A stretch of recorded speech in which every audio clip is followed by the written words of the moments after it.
Hello, my friends. I hope you had a fantastic day or night wherever you are. Today, we're back with a brand new episode of the podcast. Today, we're going to talk to Wendy. Now, Wendy runs a digital marketing mastermind group that runs monthly. And also, she, of course, teaches digital marketing, email marketing, and just wellness in general for your business, but also yourself. And I wanted to interview her and talk about, of course, digital marketing, but also mindset as we go into this new, interesting reality that we find ourselves in 2024. So thank you ever so much for coming back and joining me once again. I'll now hand over for the past me to conduct this interview. So thank you so much for coming back. If you did enjoy and you would like to see more like this, make sure to be subscribed to the channel. You can always take it back at a later date if the content doesn't end up being for you.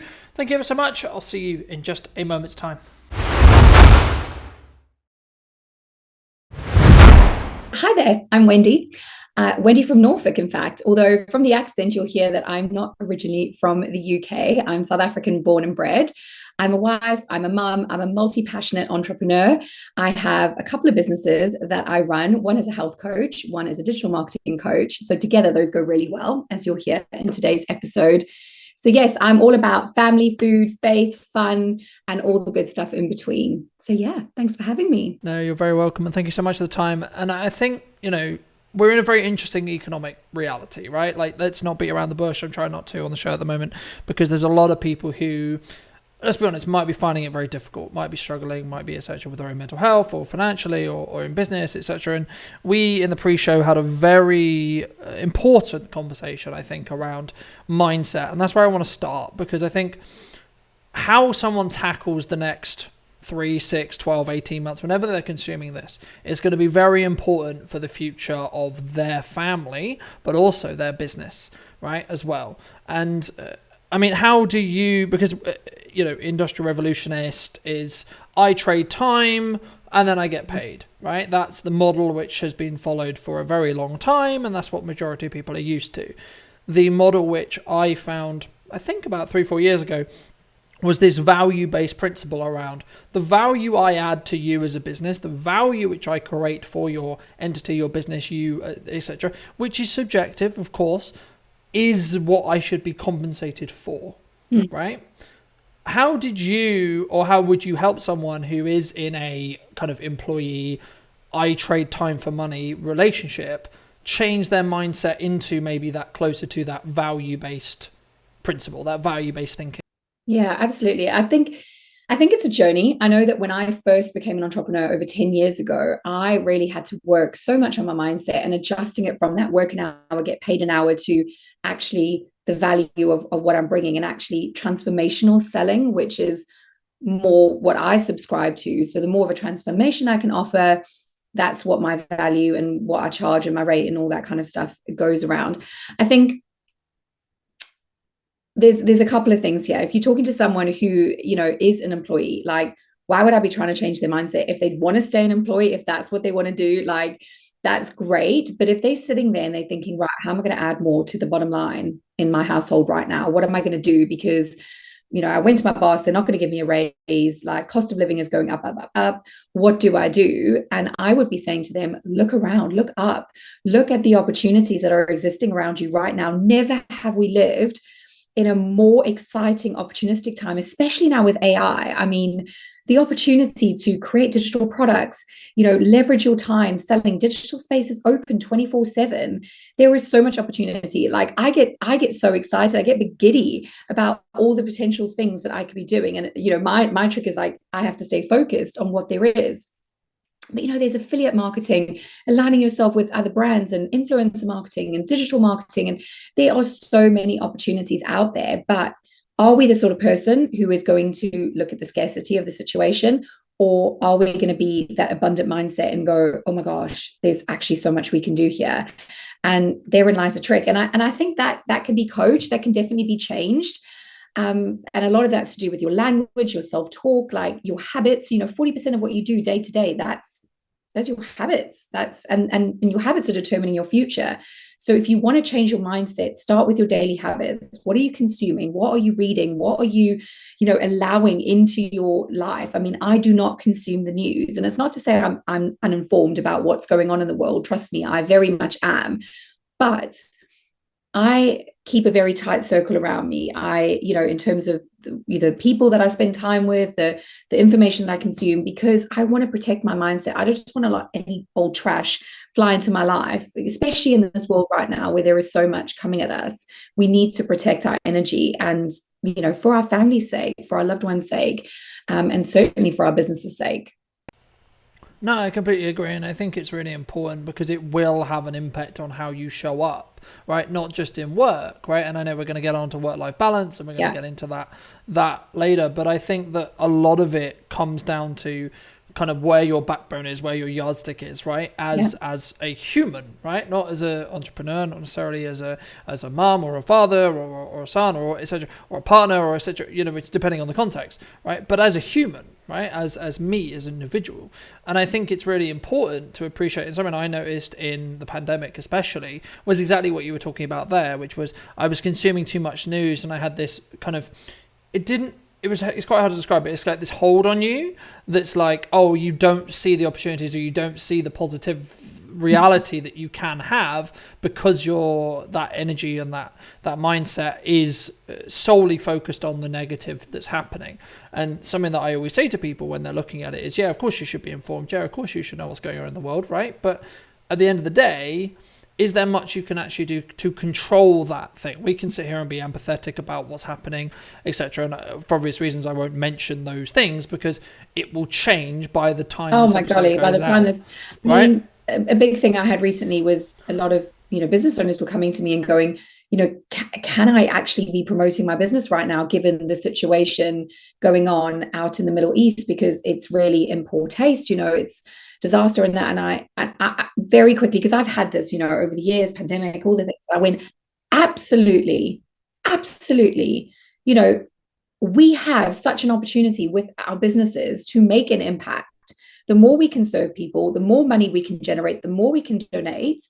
It's just about flipping the switch. And it's not to say that you're not empathetic and that you're not concerned, but did you see, some big corporations suddenly stop trading for a day because of what was going on in the Middle East? No, you didn't. They didn't stop. The wheels of, society keep turning. And that's the same as business owners. But just to address that, by the way, we live in this culture where people are so scared to do things or do the wrong thing or say the wrong thing or even just have a freaking opinion because they're so worried about cancel culture. So I just really want to stamp that out. If you're a small business owner and you're thinking, can I be doing this?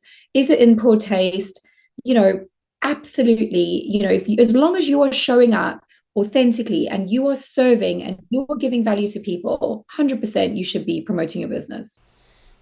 I think that's a really important point because I think sometimes, and 101 marketing, right? We don't want everyone. We don't want to talk to everyone. We don't want to connect with everyone necessarily, right? And that, I think, when you understand that principle, you can then be more convicted in your opinions, your views, etc. Yeah. And this isn't to belittle or quote unquote shit on someone else's opinion that you may not agree with. This is saying, hey, this is what I stand for. Hey, this is what I feel. These are my views on the world. This is my understanding of the world. You're completely entitled to your view and you're completely entitled to not agree with my view. However, I also have the same respect to disagree with yours. And I think, especially with cancel culture, it's on that slippery slope line potentially at the moment or potentially moving forward where because I question or because I open up the conversation to have a conversation about a specific topic, about why something happens, I might get cancelled. I might get backlash.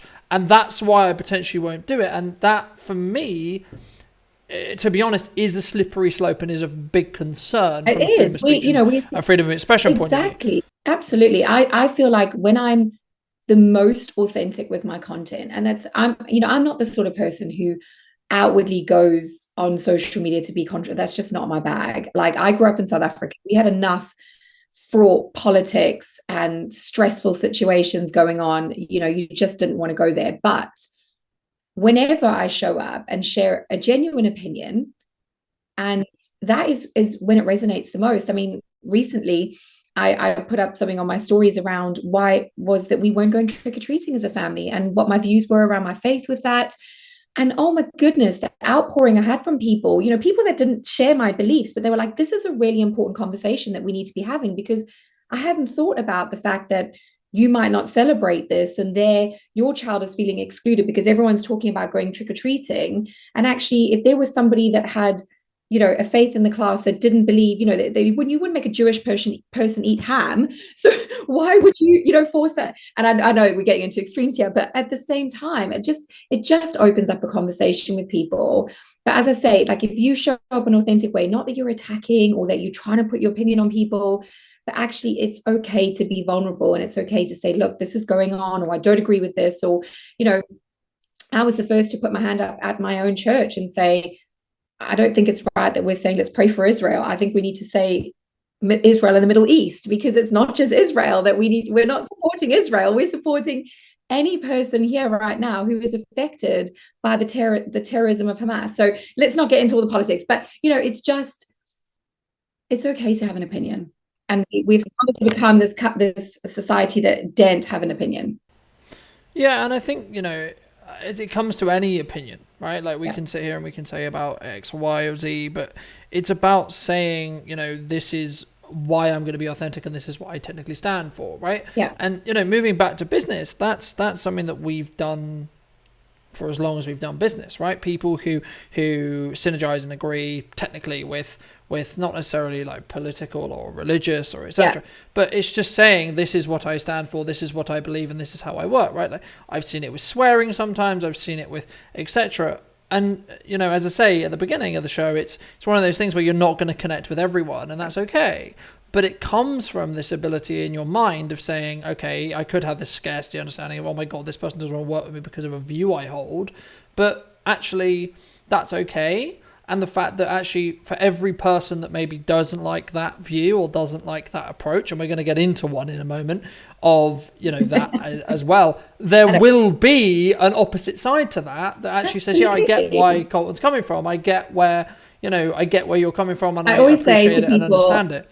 I'm not everybody's cup of tea, but I'm actually far more of a coffee girl anyway. Like, that's just... yeah. But I think just before we move on, I think it's a really important point to mention, which isn't I'm necessarily going to agree with your opinion or etc. But there's this culture at the moment where there's a lot of emotion driven to, you don't agree with me, so I'm going to shout at you. It's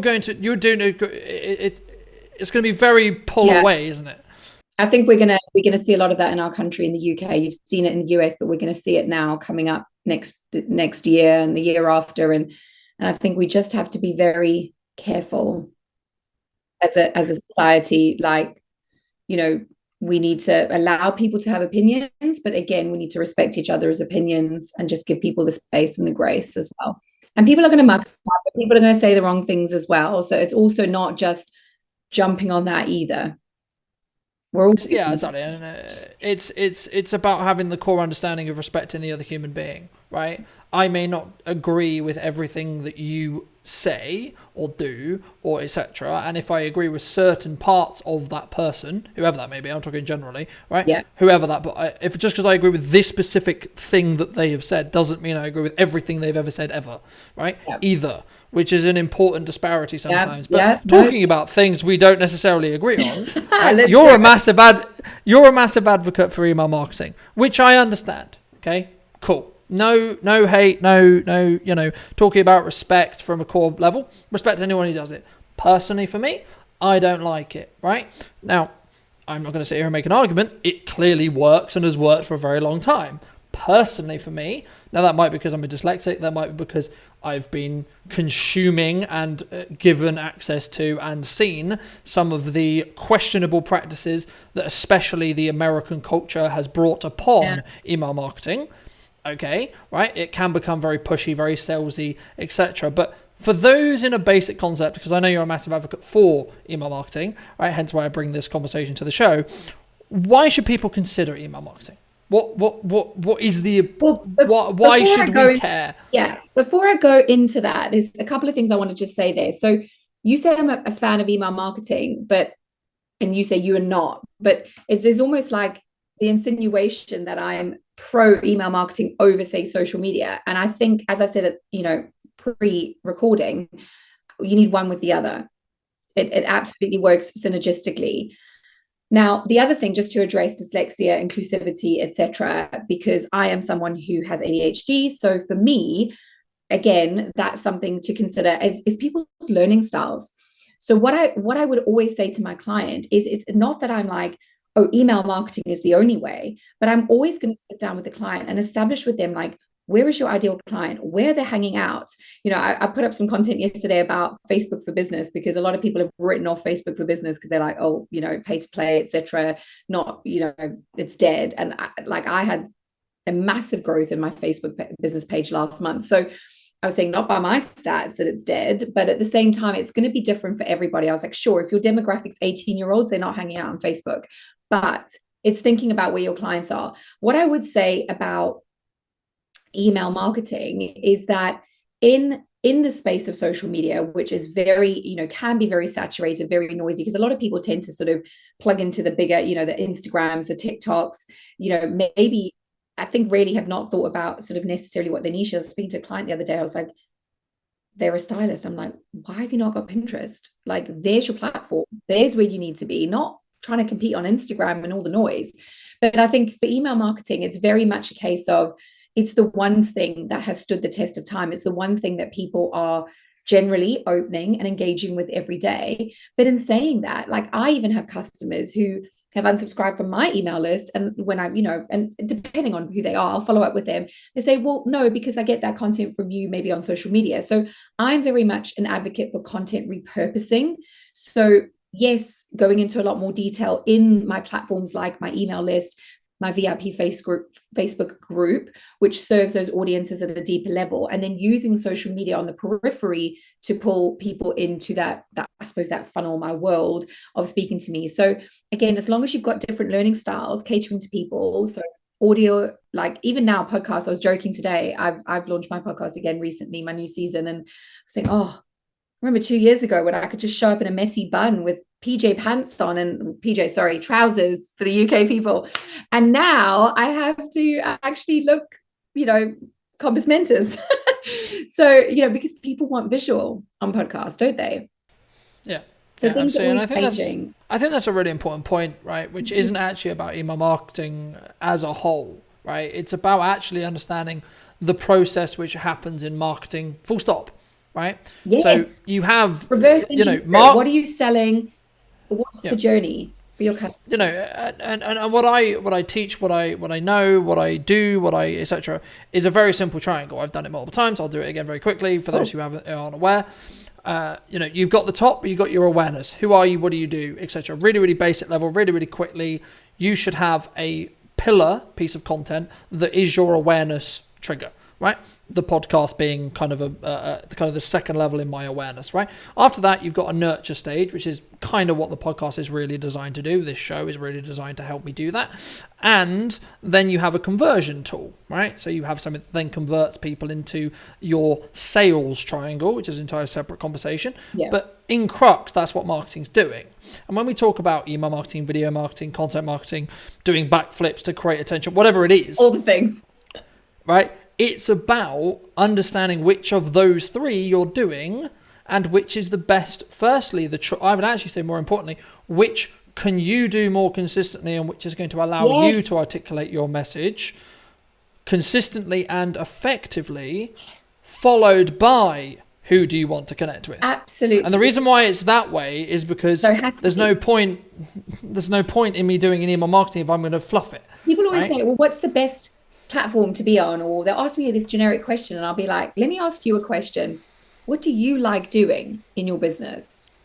Yeah. Or they'll be like, oh, I've got to launch a course. I need to launch a course. And I'm like, but do you know, and they love delivering one-to-one. And I'm like, well, why are you going to go and do something completely passive, which is going to take all the joy out of your business? We know, let's structure it in a way that leverages your skill set. So yeah, if someone doesn't want to show up and put their face on camera and do all the things, and no, don't go be on Instagram and do reels, and, you know, but equally it's, again, as you say, it's about finding something that's going to consistently, because that's consistency is going to win in business every time. Yeah, consistency is the bit that gets the results in everything, not just in business, in everything, right? But also I think it's very important to, as I say, establish not what you are comfortable in, but what your personality type, who you are, suits, right? Now, even if that is like video is for some people, that's not going to be comfortable at the beginning. That's okay. You're going to suck at it at the beginning. That's cool. Fail forward. Start building that momentum so you don't suck at it. And try a load of things. I tried email marketing and I hated it. That's probably the reason, if I really sit here and think about it, why I don't want to do it. Because I don't enjoy it. Just you suck at it. No, but I'm sure I do, and I'm sure. Podcast, like I'm greedy. I like doing all of it. I love social media. I love podcasting. I love doing videos. I love email marketing. But this is just all the stuff that I've done, and I've honed my craft. But I really cringe at the early days. And even in 4 years' time, I'll look at this and I'll cringe and I'll be like, oh my God, what are you saying? And I think that's a really important point though, right? Because I think sometimes some people may try and do a load of things, maybe not effectively, a load of things, maybe not well, right? And I've always followed the principle of if you're going to do something, do it well, right? And definitely. Do it consistently. And those things I've done over a period of time, but I would definitely say, you need to see something through, don't you? Oh, 100%. And I may not personally do email marketing. I may not be an advocate for it, but that isn't to say that it doesn't work. It absolutely does. That's the reason why it's a massive industry, in the same way video is a massive industry, in the same way content's a massive industry, in the same way podcasting is a massive industry, because it works. Why is advertising still a thing? Because it works. Yeah. That's actually the reason. Right, we can sit here and we can look at numbers and data and etc. But in a crux, if an industry isn't profitable and doesn't do the job it needs to do, it will cease to exist. That's the reality, right? True. But I think it's a very important point, which is not necessarily doing something that is easy, because it may not necessarily serve you. Because the easy solution and what a lot of people do is what they sell, right? So, give example, someone will have a conversation with me and I'm going to push them towards video because it's what I sell. I'm an experienced video person. Okay, but that doesn't necessarily mean, as I said, that person should be doing video or should consider doing video. But something to think about whenever anyone's having a conversation with that service provider is they're going to have a level of unconscious bias related to the thing they sell, right? Where developers want you to have a new website, copywriters want you to write copy in either social media format or blog format or both. I think that's what I kind of like about what I get to do, because I get to do general marketing coaching and strategies. So my job is to have that overview of all the different areas and know enough about the different areas to make that,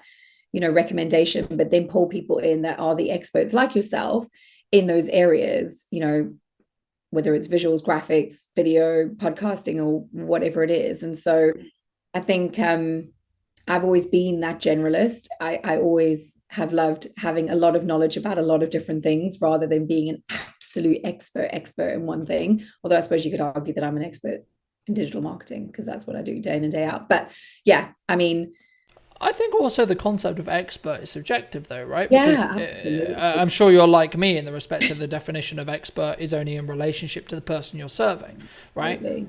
It's not I am the only person ever who knows everything about video. Things.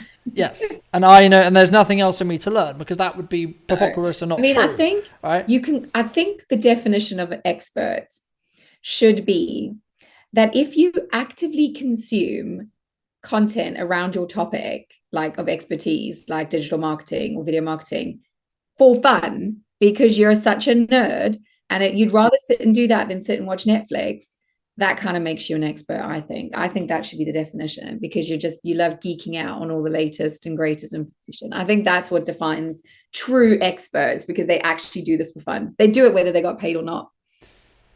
Yeah, no, I completely agree. And I think, again, it's all styles, it's all etc. But it kind of goes into a lifestyle-related question, right, which segues really nicely onto the next bit I wanted to cover, which was going to be, when in our first conversation, and like many people I have this conversation with when they're like, oh, what do you do outside work? And I'm in a stage in my life right now, and still will be, hopefully for the next 4 or 5 years, where I don't have a lot outside of work deliberately. Right, because I've committed to building something larger than me and etc. And I seem to be sort of attracting challenges to build me as an individual. Fantastic, thank you, universe. Right, because of the way that it's just ended up happening. But there was an interesting conversation about, because obviously you're further ahead in that point of view for me, and there's that balance that I'm sure, again, I don't speak about women's issues, but I can imagine that a percentage of women would really struggle with the balance between, do I have children, when do I have children, how, okay, but I also want to do a business, oh my god, I want to be an entrepreneur, oh my god, what about career, oh my god, etc, etc, etc. So like, how does one, I'm not going to try and comment on female issues because I'm not a female, right? I don't want to insult you. I won't. But as a man, there's issues on that balance when you're not thinking about, you are thinking about children, but it's not direct, if that makes sense, right? Because you think, from my perspective as a man, a child can be part of your legacy, right? Yeah. That's why we would want one, and why we would look to have a family in most cases, is the continued legacy of the name, et cetera, et cetera. But how does someone, because I was very fortunate and I was very lucky to go, okay, I'm going to commit this period of time. I've made that commitment already. You don't have mentally. Ovaries that are, slowly shriveling up or anything like that. No, well, no, I don't as well, which helps, I'm sure. But, how does someone come up with the principle of, because it's a hyper competitive world where everyone wants to seem to be an entrepreneur and they want to have a family, they want to have it all, they want to work 4 hours a day or etc. Are you ready for this? Because I'm about to climb up on my soapbox right now and get started on this topic, which has got so many different avenues to it. I don't even know where to start, but I'm just going to start. So the difference between men and women fundamentally is biology. And I appreciate not every woman physically have a child of their own, they're adopt, there's, surrogacy, etc. But I'm talking about, basics of, when I left my corporate career over 10 years ago, I was earning more than my husband, who is in a very well-paid, lucrative career in banking. I was doing better than him on paper as such. But there was never a discussion about whether or not he would step away from his career in order for us to fulfill our dream of having a family, because that wasn't an option back then. Things are different now. Things have changed. They haven't changed quick enough, and we don't have enough support yet. Yes, there's changes to things like the 30 hours allocated. There's, the fact that we're actually putting into law now flexible working for men and women. And it's so refreshing to see. I've actually, she's my boss in corporate. She's just had her second child recently, and her husband is taking paternity to take over on her mat leave so she can go back to work. And I just think, hallelujah, that this is happening. But it wasn't an option for me when I became a mum. It was down to me to have the child. And for me, I actually left corporate before I was even pregnant, because I'd been looking around at, women in my career, and I'd worked really hard. I'd got to a really high level position, a global partner manager for a fast growing IT company. And, I was on a huge trajectory, and I quite happily will say this. I was, I wanted to be CEO. That was where my destiny was. That's where I was heading. And that's what I wanted. But it's so hard, because as women, we're taught to, well, a lot of us are, certainly in South Africa, if you didn't, you're taught to get a good degree, get into the job world, work your way up the corporate ladder. But don't leave the corporate ladder too soon. Don't step away. Don't get pregnant too soon. Oh, wait, don't leave it too late. Like, you've literally got the tiniest window to have these kids in, so that you don't ruin your career or ruin your life because you've had kids too young or you've had kids too old. When I sat in the IVF clinic at the age of 31, I was told, you're very young. And I'm sitting there going, well, not by society standards. Apparently, I've missed the boat. So honestly, we could go on and on. But I think in terms of that elusive balance, I don't believe in the word, because actually, I don't believe anything exists in balance. I think it's a pretty rubbish explanation of life and words, because, if we're in balance, we're not moving, we're not growing, we're not declining, we're just staying the same. And I think for me, and as individuals, we want to feel like we're contributing, like we're moving forward in our lives. So I've never strived to have the ultimate balance. I do laugh when you talk about you're in this period where you don't have much outside of life and work in terms of life. But I think for me, it's the complete opposite. Like, I love what I do, and I suppose that also kind of merges a bit into my life. But at the same time, I'm very much at that stage of my life at 41 years old now, where it's all about the fun and the lifestyle and the quality time with my family, and that's all that really matters to me. And then obviously work for me fits really nicely around that. And I think a large part of that is because I found what I want to do, that A has created a community, which as human beings we crave community, as B also just created a legacy for what I'm helping and serving, and just creating that transformation and that value for other people. So I think when we're in anything, whatever we're doing in life, whether it's business, career, but when we are in a role in life where we are in community, we're adding value, we're moving forward, we're growing personally, we're developing, like we're on a good track. Like it's the one that you want to be on, where you feel like what you're doing in life actually matters. And if that's staying at home with your kids for a few years and stepping completely away from the corporate ladder, do it, and just do it well. Like whatever you're doing, just embrace it. I think I spent far too many years beating myself up that, I didn't take that proper mat leave for the first year of my child's life, but I was still working and running my businesses. But then on the flip of that, I've been at home with her predominantly. She'll be 7 this month, and I've enjoyed her life, and I know every single aspect of it, and I'm so grateful for that. But I didn't get to be CEO of a big multinational company. I think that's a really important balance, right? Because I say I'm committing to this path, and I'm committing to build this massive corporation or massive empire, Maybe etc., I will etc. be But that's CEO still one the day. You never know. arguably you already are, But I am of my own business. of But course, right? it's but also life stages. So you're in a stage now, I'm in a stage now. Everything's an evolution. And I've even found like my business and what I can do now versus what I could do 2, 3 years ago is completely different. So just enjoy the season. Stop always like trying to go to the next season and be thinking about it. Like just embrace where you are, I think. And you are, like, hats off to you. I mean, you are literally wearing a hat, but hats off to you. You really are embracing the season. I think sometimes we don't, as the youth, which always says very I'm not weird in for me that to say, category. right. As the youth, as individuals, as etc. etc. We always have this, I guess, imposter syndrome related conversation with Out of ourselves. my That's whole like, 20s and 30s. why am I doing this? What am I doing? What is my next step? And what if it went wrong? Right. I had a conversation with a good friend of mine a couple of days ago at the time of recording about like what would happen if I decided to go get a job, and like what would the interview process be like if they saw a gap in my CV, and they would be like, they would ask me what I did, and I would say, well, I ran my own company for this long, and and then I decided to move away from it. So actually, what would end up happening is the tables would be flipped, because I would be someone who had a lot of transferable skills because of what I did in that gap, Absolutely. right? Absolutely. And that's a way to consider it. So it isn't, And even if you and think on one of mat the leave, you've got so many transferable skills. Like, yeah. yeah. And I think so many people, they look at failure, they look at this principle of failure, right? I've failed, right? This business has ceased to exist. And, I've had it with so many people, unfortunately, lately, because that's the way of the world at the moment. But is this principle of, no, that was a season. Can That I was, and ask you this it's not on going that? to go anywhere. Sorry, why do you think, I know this is you're interviewing me, but I just want to ask you this because I think it's important to address. Why do you think businesses are failing right now? If I was going to be brutally Yeah, honest and please do, asterisk, because because we this need is to going to be, address this.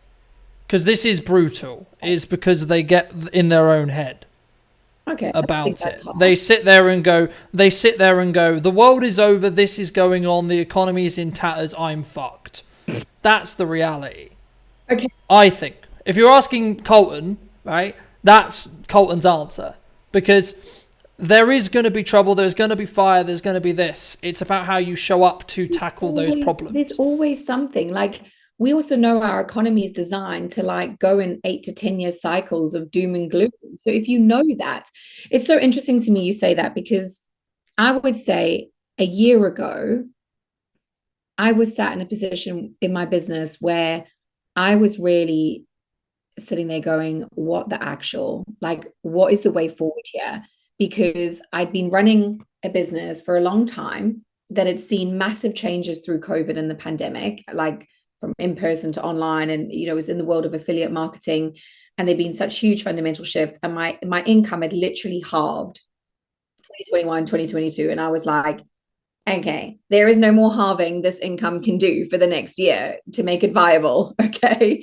So I need to add to it. And then I think, though, there's when your back's up against the wall. And don't get me wrong, I rewrote my CV twice, I'll be honest with you, in the last year, where I was like, right, I'm just going to get a job. I'm just going to get a job because look at what I used to do. Look at what I could do. Look at these salaries. Oh my goodness, imagine every month having this, and I'll be honest, I did it myself.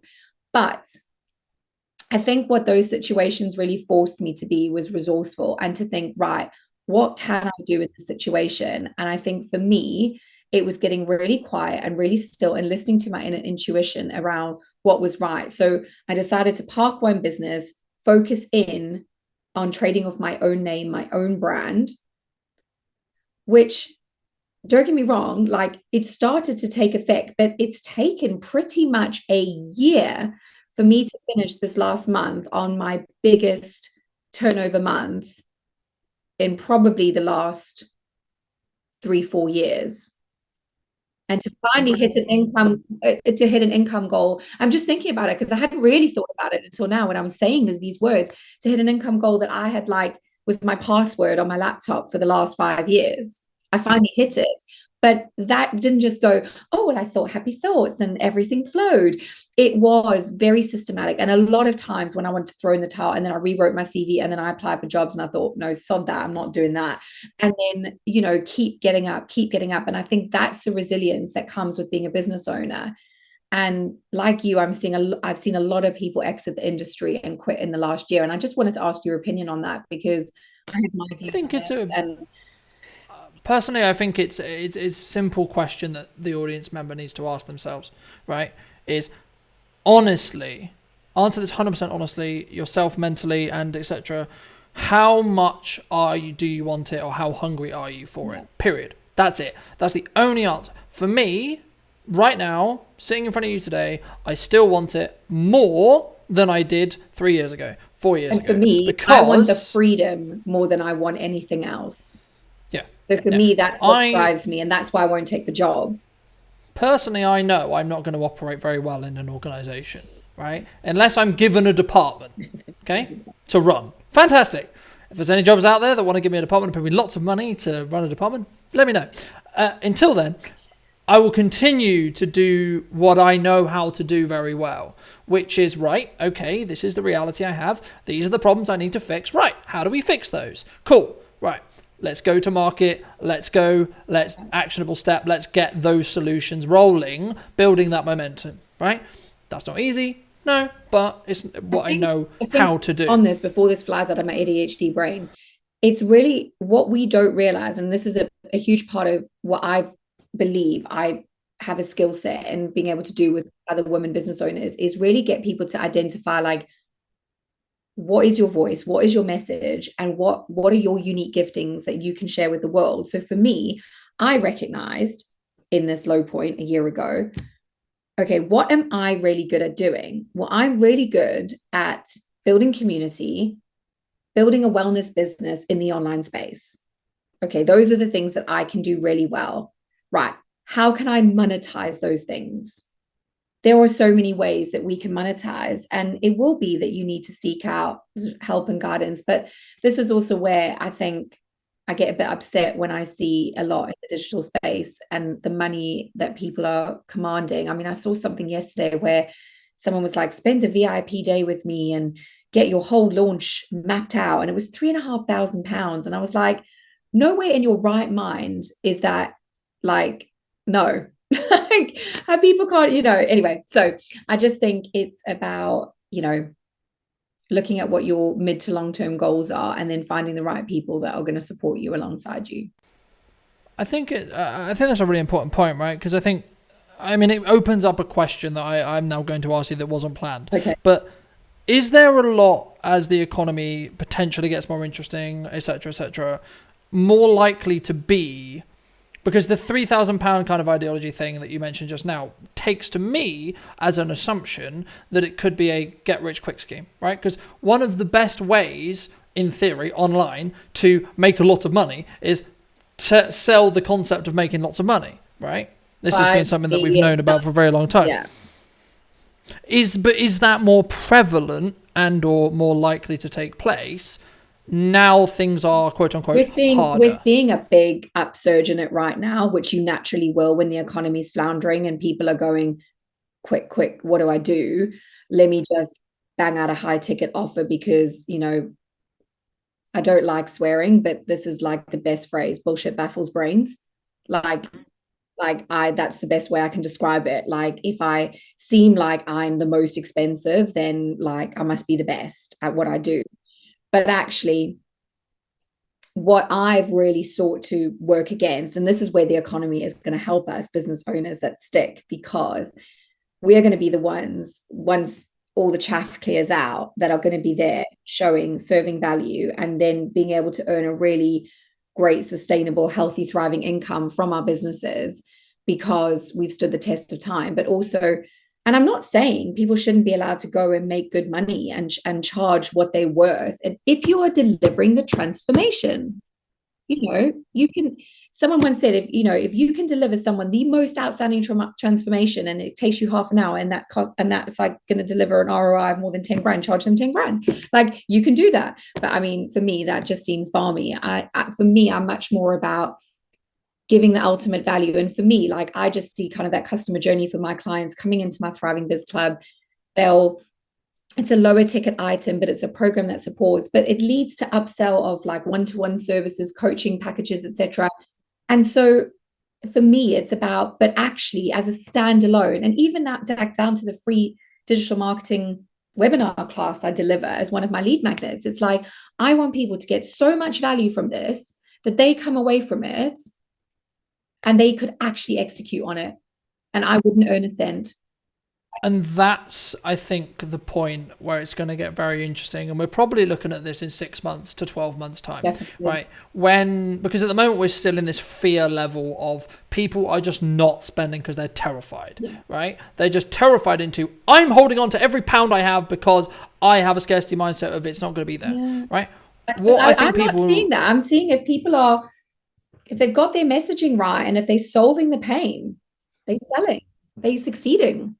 I think there's two camps. I think there's people who are in that approach, right? And that's what I was going to come on to.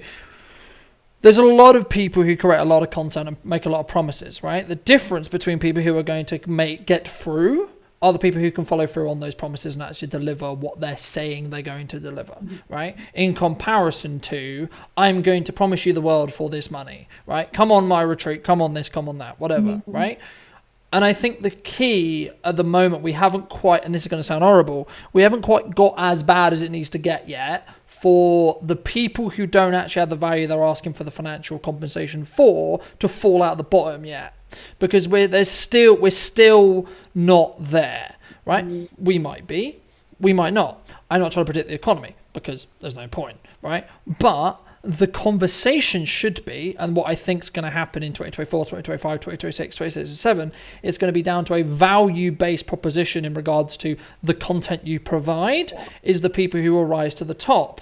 So those who are maybe listening to this in late 23, early 24, you should consider, how are you creating content and why are you not creating content? I don't mean with me. I don't mean with professional cameras, professional lighting, blah, blah, blah. It's not what I'm asking. I'm saying, why are you not getting your phone and talking to an audience or building an audience that potentially you could monetize or potentially you could leverage, right? Because that's going to be the future, right? We're seeing it a lot at the moment with quote unquote clickbait in legacy media being a point of view of saying, oh, we got all this attention because they're twisting reality. Well, the problem with that is it will fall through the floor eventually because people will just not trust it. And it come... But business comes from trust. Business comes from trust, right? That's why we do marketing. That's the whole principle of that awareness, that nurture, especially the nurture into definitely. The conversion point of view, because we're nurturing that person to build trust that we're not trying to bullshit you to get your money. Look, we're all here to make a living. We're all in business to make money. Sure, right? But the point there isn't, we haven't got there, and especially, and we saw this with the advent of GBT and other AI elements, right, where there was this principle of, oh my God, I'm going to lose my job. Well, if you can be, in the nicest way possible, if you can be replaced by ChatGPT, how valuable really are you? Sorry, that I didn't mean to laugh, because obviously there is a genuine reality and threat. And, there's a big conference going on at the moment about, AI and its future and all that kind of thing.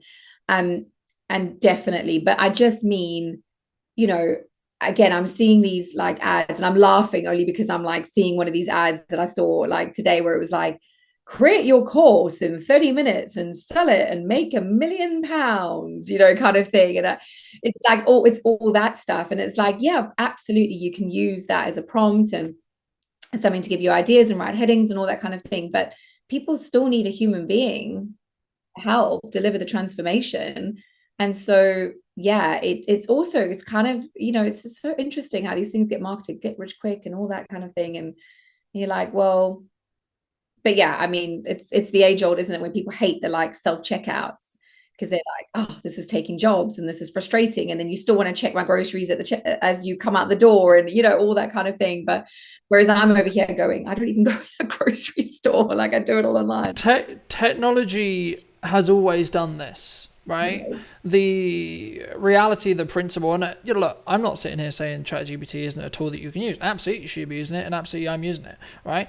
But the thing is, it's a tool like anything else. Exactly. Learn how to leverage it and learn how to use it, and don't like online marketing or whatever the opportunity is. Like, understand the opportunity and leverage it. And the crux, and if you don't, and some people are saying to me, oh no, I'm not going to touch AI, no, I'm not going to do this, not going to do that. But the reality is you're going to be left behind because you don't have the option, because AI is not going to go anywhere, right? We can sit here and we can regulate and we can do this and do that. We're not going to be able to stop it from existing now. That's the facts. So either we learn how to use it, leverage it, and develop it into supercharging our businesses, or we get killed by it. That's it. True. That's the conversation. 100%. But for those who have really enjoyed this conversation, who want to connect with you, want to see a little bit more about your communities, what you're doing, talk to you one-to-one, etc., where's best for people to do that? So best place to do is go to my website. How old school is that? wendygriffith.co.uk. Gotta love a website. All roads lead to a website. That's what a marketing consultant's going to tell you.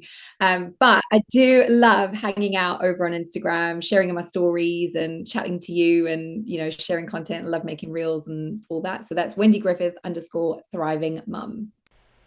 Fantastic. And if you were going to give advice for people who, especially the female percentage of my audience who are maybe consuming this bit of content, have been empowered to take that step into not necessarily jumping from their corporate job into a business, but starting that side hustle, starting whatever that may be, that section of the internet that they want to claim as theirs, and they're going to create that community, what would you advise them to start with? How would you advise they, outside of obviously talking to you about it's so different? It's so difficult because like a couple of years ago I would have said look at an affiliate marketing opportunity, look at partnering with a brand, like that influencer piece, promoting that. But actually nowadays I would say the best route that you need to take is to educate yourself around the opportunity with in the online marketing space, in order to build and leverage like your own brand as far as perhaps digital products and stuff. So like, just as a simple example, like, did you know that you could go, this is going to blow your mind,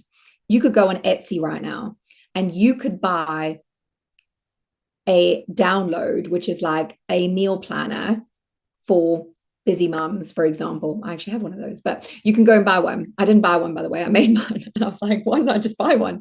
And then you can go and pop that into Canva and create it on your own brand with your own logo and your own colors. And then you know what you can do?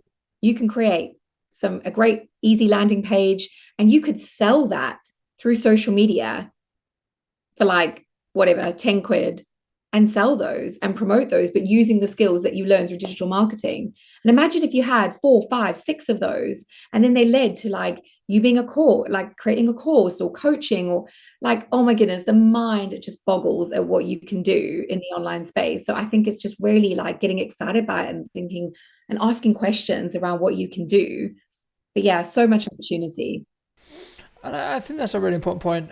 Normally I let the guests finish the show, but I wanted to add in, I remember reading and listening to a Gary Vaynerchuk quote from years ago. There was something along the lines of, the new generations coming through aren't lazy, they just understand they have opportunity. And exactly what you said is the definition of that, right?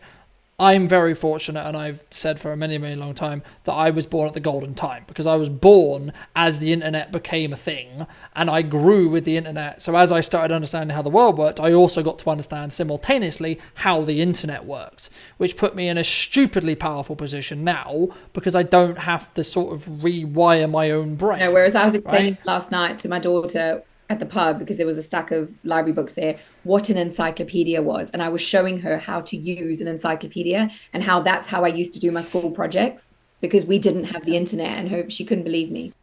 Thanks so much for coming back and joining me, ladies and gents. I hope you took value from mine and Wendy's conversation. I'll be back next week with a brand new episode of the show to talk about how you can increase your demand in 2024 and continue to move forward regardless of what happens with the economy. So thank you ever so much for coming back and joining once again, and I'll see you very, very soon.